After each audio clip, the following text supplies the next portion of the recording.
Hello common people, this is a Common Gar Reviews and I am your lovely host, Pepse.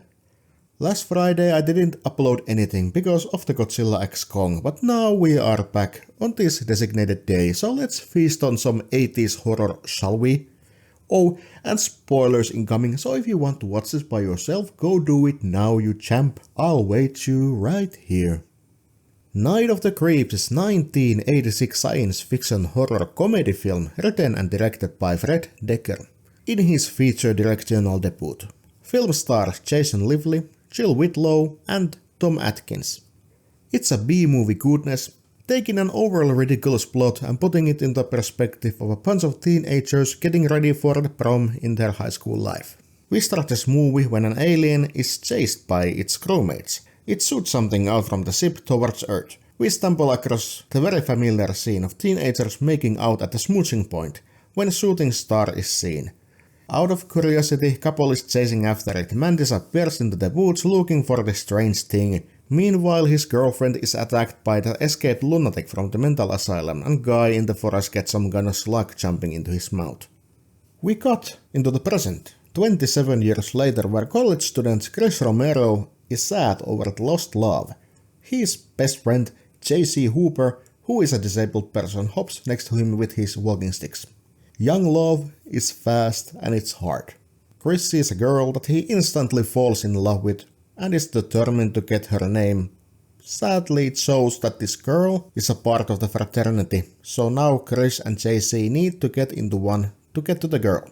In this peculiar brotherhood club, its head and the girl's, whose name was relatively Cynthia, boyfriend tells our main man that for the proof of the loyalty to the Beta Epsilon they must go to the local university medical center and steal a corpse and dump it to the opposing gang's yard. Horror unfolds when they get into there and find a man in cryostasis, deep in ice and sleeping.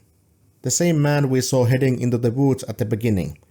They free his supposed corpse until it suddenly wakes up. Chris and JC run away in horror, and by the next scene they are confronted by the Beta Epsilon's group as they say that the corpse found itself on the wrong place. They say that the corpse was found next to the sorority house where the girls are. Well, as we saw in the beginning, the corpse was actually in the same yard, playing music to his love to get her to go to the mooching point and stuff. Later they are questioned by the police, and just really quick after that Cynthia meets them, telling them that the corpse indeed it was moving on its own, it's not their fault, and soon after that, these walking corpses and weird slugs that live in their brain start wreaking havoc. So can they save themselves? You have to watch this movie by yourself to fully find out. I may have given you a bit of frosting, but the cake is still out there. This movie was a fun watch. It oozed the 80s and was a love story to every B-horror there is. Fun trivia, all the last names of the main characters are based on famous horror sci-fi directors. This fun trivia is sponsored by IMBD, not sponsored, but it is from the IMBD. George R. Romero is Chris Romero. John Carpenter and Tobe Hooper are like J.C. Hooper. David Cronenberg is Cynthia Cronenberg. James Cameron, Detective Ray Cameron. John Landis, Detective Landis. Sam Raimi, Sergeant Raimi. And Steve Miner, Mr. Miner, the janitor. Also there was something else than just a gore and comedy. In the one peculiar scene where JC leaves Chris and Cynthia alone, he gets attacked by the slugs in the bathroom. Later Chris finds a tape recorder JC used with a note on it, but that tells him to listen to it. On this tape, the usually always joking JC is now serious.